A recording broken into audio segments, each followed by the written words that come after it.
تمہاری جگہ کوئی اور ہوتا تو میں اسے دیکھ لیتا۔ تمہیں لگتا ہے میں اتنا بےغیرت ہوں کہ بہن کی خاطر تم سے اپنی بہن کو ڈسکس کرتا رہا؟ شاندان لب کاٹتے ہوئے خاموش رہا۔ اس کی شرمندگی کچھ کم ہوئی تھی۔ تھوڑی دیر بعد اس کی مدھم آواز سنائی دی، میں اس کے لیے سیریس ہوں، وفادار بھی، بہترین بننے کی کوشش بھی کروں گا۔ میں نے اتنے سال اگر تم میں کچھ دیکھا ہے تو وہ رشتوں کو لے کر تمہاری صداقت ہے۔ اگر تم واقعی اس کے لیے سیریس ہو تو سب ٹھیک ہو جائے گا۔ جبل اور بہرام کا کیا؟ انہیں کون منائے گا؟ شاندان پھیل کر بیٹھ گیا۔ کہاں کی شرم، کہاں کی جھجک، سب دور چلا گیا۔ میں یہاں سے جاتے ہی اماں کو بھیجوں، کیا خیال ہے؟ حنزلہ سے بات کرنے دو، پھر کچھ بتاؤں گا۔ جبل اور بہرام کی فکر مت کرو، حنزلہ تو راضی ہے، وہ تیزی سے کہہ بیٹھا، پھر بے اختیار خجالت سے گردن یہاں سے وہاں گھمائی۔ میرا مطلب ہے ہاں پوچھ لو، اس کی مرضی بھی ضروری ہے۔ سبراج ہلکا سا مسکرایا، کہا کچھ نہیں۔ وہ آس پاس دیکھنے لگے تھے، ساتھ کسی چھوٹی چھوٹی بات پہ تبصرہ بھی کرتے تھے۔ سبراج اس معاملے میں جتنی بات کرنا چاہتا تھا کر چکا تھا۔ ایک دم شاندان کو کچھ یاد آیا اور اس کی آنکھوں پر سوچ انداز میں چھوٹی ہوئی۔ وہ متجسس سے آگے کو ہوا، دانی نے تمہیں کیوں چھوڑا؟ تم دونوں کی طلاق ہو گئی ہے کیا؟ اب وہ سبراج سے پوچھ رہا تھا۔ اس نے گہری سانس لی، کندھے ڈھیلے چھوڑ دیے، چہرے پر کچھ آیا تھا، کوئی درد سا۔ ہماری طلاق نہیں ہوئی، میرا کام کچھ مصروفیات کا تھا اور اسے لگتا تھا وہ میری ترجیح نہیں۔ بہت جھگڑے ہونے لگے تھے۔ وہ سامنے دیوار کو دیکھتے ہوئے کہہ رہا تھا، تو تم اسے جتاتے کہ وہ تمہاری ترجیح ہے؟ اس نے حل پیش کیا۔ اتنے سکون سے آخری بار وہ کب کس کے سامنے بولے تھے، انہیں یاد نہ آیا۔ میں جھوٹ نہیں بول سکتا تھا، وہ میری ترجیح نہیں تھی۔ بھائی، تو نے آدھے لندن کے سامنے ٹاور برج کو گواہ بنا کر اسے پرپوز کیا تھا۔ اس کے دادا کی وجہ سے تو نے 21 سال کی عمر میں شادی بھی کر لی، اور اب شادی کے اتنے سال بعد تجھے پتا چلا کہ وہ تیری ترجیح نہیں تھی۔ شمدان سخت غمگینہ خاطر ہوا۔ 5 سال بعد نہیں، مجھے پہلے دن سے پتا تھا وہ میری ترجیح نہیں ہے، کیونکہ وہ میرا کمفرٹ تھی، ہے اور رہے گی ہمیشہ۔ شاندان لاجواب سا ہو کر اسے تھکے گیا۔ وہ کم بولتا تھا، مگر جب جب بولتا تھا ہیٹوں کے جھٹکے دیتا، خوشگواری کے در کھول دیتا تھا۔ ہاں، میں روزگار کے معاملے میں obsessed تھا، لیکن میں اپنی جاب کے بارے میں بھی اسی طرح obsessed ہو جایا کرتا تھا۔ دنیم یہ سب شروع سے جانتی تھی۔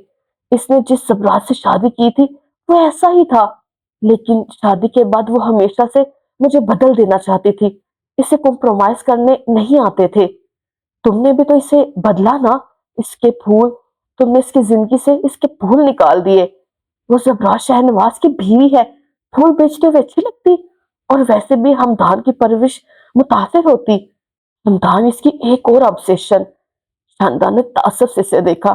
وہ سبراج کی بیوی ہونے سے پہلے دنیم جعفر تھی، جو اپنا ملک چھوڑ کر یہاں تمہارے لیے آئی تھی۔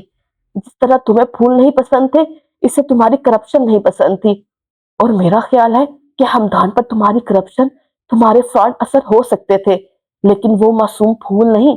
تم نے اس کے ساتھ غلط کیا۔ وہ ورکنگ وومن تھی، کام چھڑوا دو گے تو گھر پر بیٹھ کر فساد ہی ڈالے گی نا۔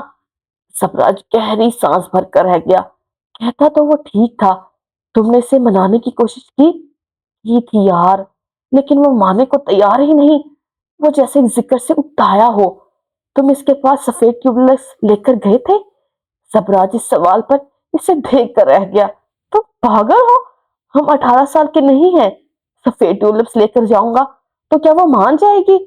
اس کے چہرے کا ہر زاویہ اس کی ناگواری کا تاثر دیتا تھا۔ بچوں والی باتیں کرتے ہو شاندان۔ شاندان بالکل سنجیدہ تھا۔ وہ پھولوں کو دیکھ کر راضی نہیں ہوگی، وہ پھولوں کو دیکھ کر تمہاری زندگی میں اپنی قدر و قیمت کا اندازہ لگائے گی۔ جب بچپن میں ماں باپ ہمیں مارتے تھے یا ہم پر چیختے چلاتے تھے، تب ہمیں مناتے ہوئے وہ ہمارے پسندیدہ شے بناتے تھے یا پھر لے دیتے تھے۔ اس سے ہم خوش ہوتے تھے اور ہمیں معلوم ہوتا تھا کہ ہمارے پیرنٹس کو ہم سے محبت ہے۔ موو آن کرنے میں آسانی ہوتی تھی کیونکہ سامنے والا ہم سے محبت کرتا تھا۔ کوئی انسان چیزوں کا لالچی نہیں ہوتا، ہاں ان چیزوں سے جڑے جذبات کا لالچ سب میں ہوتا ہے۔ It's not it's cringe. زبراج کو خوف ہوئی۔ محبت میں مبتلا ہر انسان کرنج ہی ہوتا ہے، محبت بذات خود کرنج ہے۔ اس نے ایک ہاتھ سے سلطان اور زلخف کی طرف اشارہ کیا. اسے دیکھو، اس سردی میں کون سی ہلس پہن کر آئی تھی، وہ جو سلطان کو پسند تھی. اور سلطان وہ 10 سال پرانے میلے جوتے پہن کر آیا ہے تاکہ وہ یہ تاثر دے سکے کہ وہ زلخف کو بھولا نہیں. یہ کرنچ نہیں ہے؟ مجھے دیکھو، 5 دن سے یہاں کتے کی طرح ذلیل ہو رہا ہوں، مار کھا رہا ہوں، لیکن یہاں سے جانے کا خیال میرے دل کو مار دیتا ہے. کیوں؟ کیونکہ مجھے یہاں وہ لڑکی ملی جس کے لیے میں نے 3 سال ریاضت کی ہے. اسے ساتھ رکھنے کے لیے اس برسخ میں بھی رہ سکتا ہوں. کیا یہ کرنچ نہیں ہے؟ تمہیں روزگار اور اپنے ماں باپ سے محبت ہے اور اس کے لیے تم ہمیں یہاں لے کر آئے. تمہیں لگا ہم تمہارا کام کر دیں گے. یہ کرنچ نہیں؟ زبراج ٹکر ٹکر اس کا چہرہ دیکھے. کون سی طویلیں کہاں لا کر مٹی مٹی ہوئی. محبت پریکٹیکل لوگوں کے بس کا کام نہیں ہے، اور اگر ہے تو محبت اچھے خاصے پریکٹیکل انسان کو کرنچ بنانے کی صلاحیت رکھتی ہے. محبت شروع ہی وہاں سے ہوتی ہے جب آپ اس دنیا سے انریل ہو جاتے ہیں. اگلی بار اسے منانے جاؤ تو دنیاوی معیار سے ہٹ کر محبت کے معیار پر پورا اترنا. سبراج نے سر ہلا دیا. وہ اتنے عرصے بعد پہلی بار واقعی سوچ میں پڑا تھا. کیا قصور واقعی اس کا تھا؟ اس سے کوئی بات نہ بن پڑی تو چپ رہا. وہ بے وقوف تھا یا شمدان؟ اس وقت اسے یہ اندازہ بھی نہیں ہوا. شمدان اب اس سے ایک مختلف موضوع پر بات کر رہا تھا. زبراج بے دہانی میں جواب دیتا جا رہا تھا. دھیان جیسے بھٹک گیا ہو، دھیان جیسے ٹیولپس میں اٹک کر رہ گیا ہو. 11 جنوری، رات 8:30 بجے. روزگڑھ اور اس کے مضافات میں گویا سوگ کا اعلان کر دیا گیا ہو. چنگیزوں کی آوازیں تک تک دم ساد لیا تھا. بھلب کے سامنے رقص کرتے ہوئے پروانوں کی رفتار سست ہو گئی تھی. بھیڑیے چپ کا لبادہ اوڑے گھروں کو پلٹ گئے. برف باری رک گئی تھی. دکانیں آج جلدی بند ہوئی. گھروں کی بتیاں نہ جانے کیوں گل ہو گئی. ہر کوئی جیسے اس حقیقت سے منہ موڑ لینا چاہتا تھا کہ روزگار کو مات ہوئی تھی، تاریخی مات، جس میں مخرف اس کے اپنے تھے. ہسپتال کے سفید فرش پر خون کے سرخ دھبے واضح تھے، اتنے واضح کہ انہیں دیکھ کر کسی کا کلیجہ کٹ سکتا تھا. انہیں نشانات کا تعاقب کرتے نظر اٹھا کر دیکھو تو ایک کمرے میں 3 بستر لگے تھے، جن میں سے ایک پر عیسیٰ نیم دراز تھا اور دوسرے پر بہرام بیٹھا تھا. اس کی دائیں جانب کھڑا ڈاکٹر بہرام کی پٹی کر رہا تھا. ساتھ 2 نرس کھڑے تھے. سفید دیواروں والا یہ وارڈ خاموشی کی دہلیز تہوں میں ڈوبا تھا. جبل خان ایک طرف رکھی کرسی پر بیٹھا تھا. اس کا چہرہ پتھر کی طرح سخت تھا. کوئی تاثر نہیں، کوئی جذبہ نہیں. وہ خاموشی سے اپنے دونوں بھائیوں کو گولیوں سے گھائل دیکھ رہا تھا. تھوڑی دیر بعد ڈاکٹر پٹی کر کے چلا گیا تھا. جبل اپنی جگہ سے اٹھ کر بہرام کے پاس آیا. اس کے بازو کو دھیرے سے چھوا. تم ٹھیک ہو بہرام؟ تمہیں میری پرواہ کرنے کی ضرورت نہیں ہے جبل خان. جاؤ جا کر ایجنٹ کی غلامی کرو. وہ پھنکارا. ڈاکٹر نے کہا ہے اس بازو سے زیادہ کام مت لو، اور میں کہہ رہا ہوں اپنے دماغ سے زیادہ کام مت لو. اس نے بہرام کے بال درست کیے. اس کا چہرہ تھپ تھپایا. بڑوں کی باتیں ماننی چاہیے بہرام. شفقت اور نرمی میں اس کا کوئی ثانی نہیں تھا. باتیں ماننے اور غلامی کرنے میں فرق ہوتا ہے. چبا چبا کر کہا گیا. ٹھیک کہا تم نے، فرق سیکھ گیا ہوں میں. بہرام تیش کے عالم میں اپنی جگہ سے اٹھا تھا، مگر جبل اس کے سامنے دیوار بن گیا. اس نے آگے سے گزر جانا چاہا، مگر جبل نے بازو آ کیے، پھر خود اسے ہاتھ سے کھینچ کر گلے لگایا. بہرام جھٹ پٹایا، مگر جبل اسے سینے سے لگائے کھڑا رہا. وہ بچپن سے اسے اسی طرح منانے کا عادی رہا تھا. مجھے معاف کر دو یار. بہرام کی ہر مزاحمت تھم گئی. میں غلط تھا. ہونٹ کاٹتے ہوئے اس نے بازو جبل کے گرد پھیلا دیے. مجھے معاف کرنا بہرام، مجھے معاف کرنا. میں ہرگز ہرگز ایجنٹ اور اس کے دوستوں کو یہاں سے جانے نہیں دوں گا جبل. اس کے لہجے میں چٹاکوں جیسی سختی تھی. میں زبراج کو معاف نہیں کروں گا. میں ان لوگوں کو یہاں سے جانے نہیں دوں گا، مر کر بھی نہیں. جو تم چاہو گے وہی ہوگا. جیسا تم کہو گے ویسا ہوگا. میرے بھائی تم ہو، زبراج نہیں. وہ دھیرے دھیرے سے تھبک رہا تھا.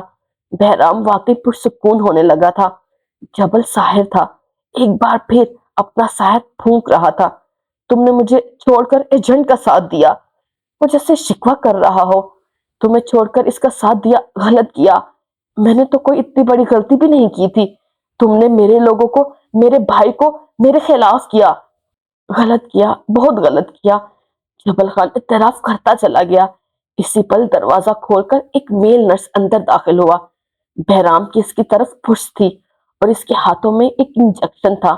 جبل نے ایک ہاتھ کے اشارے سے اسے قریب بلایا۔ عیسیٰ تیزی سے اپنے بستر سے اٹھا تھا، وہ جیسے جبل کو اس کام سے باز رکھنا چاہتا ہو، مگر وہ سرمئی آنکھوں کا ٹھنڈا تاثر عیسیٰ کو منجمد کر دینے کو کافی تھا۔ وہ اپنی جگہ بیٹھے بیٹھے برف ہوا۔ تم نے مجھے چھوڑ کر اسے چنا، تم بہرام کے الفاظ اس کے لبوں میں ہی رہ گئے۔ کوئی نکیلی شے اس کے کندھوں میں پپست ہوئی تھی۔ یہ درد نہیں تھا، یہ بے تباری تھی جو آج کل روزگار کی خاک تک میں شامل ہو چکی تھی۔ اس کی زبان کو لگنے والا لقوہ بھائی کی طرف سے ہونے والے وار کی وجہ سے تھا۔ جبل نے دھیرے سے اسے خود سے الگ کیا۔ میں نے جن کا حکم مان کر واقعی غلط کیا۔ میں بھول گیا تھا تخت میرا ہے اور اس میں کوئی حصے داری نہیں ہوتی۔ اس نے بہرام کو واپس بستر پر بٹھایا، اس کے کندھوں پر ہلکا سا دباؤ ڈالا۔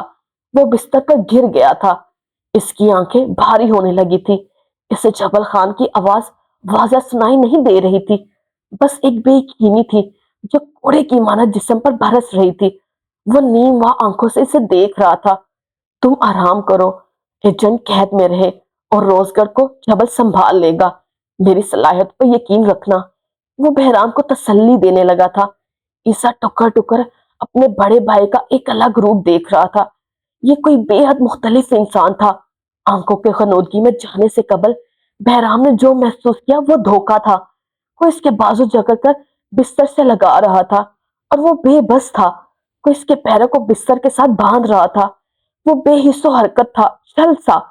بھائی کا خیال رکھنا عیسیٰ، میں جلدی واپس آ جاؤں گا۔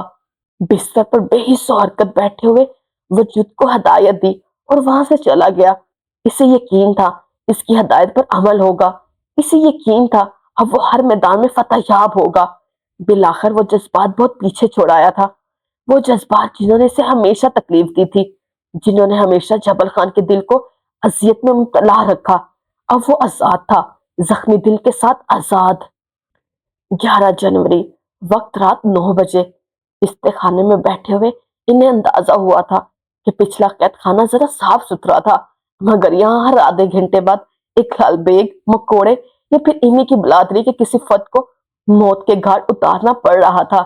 افسوس انہیں مارنے کا نہیں تھا، پستی کی انتہا تو یہ تھی کہ لال بیگوں کے سفیر کو بھی جوتی سے رون دیا گیا۔ مکوڑوں کی لاش کو ریسکیو کرنے آنے والے نوجوانوں کو بھی پھانسی دی گئی اور اس کارنامے میں پیش 2 لوگ تھے، حسن میراث سلطان، سید شمدان منور شاہ۔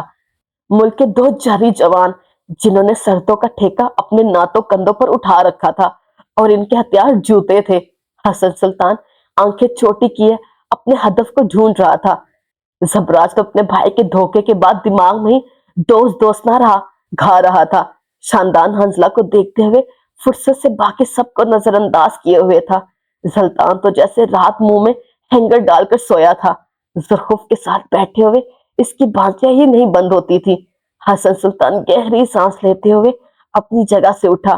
لال بیگ شاہ نکلا، وہ بڑی تیزی سے بھاگ گیا تھا، بہت بوجھ تھا اس کے کندھوں پہ۔ اب وہ بولے نہ تو بیچارہ کیا کرے۔ کیسی ہیں آپ ڈاکٹر صاحبہ؟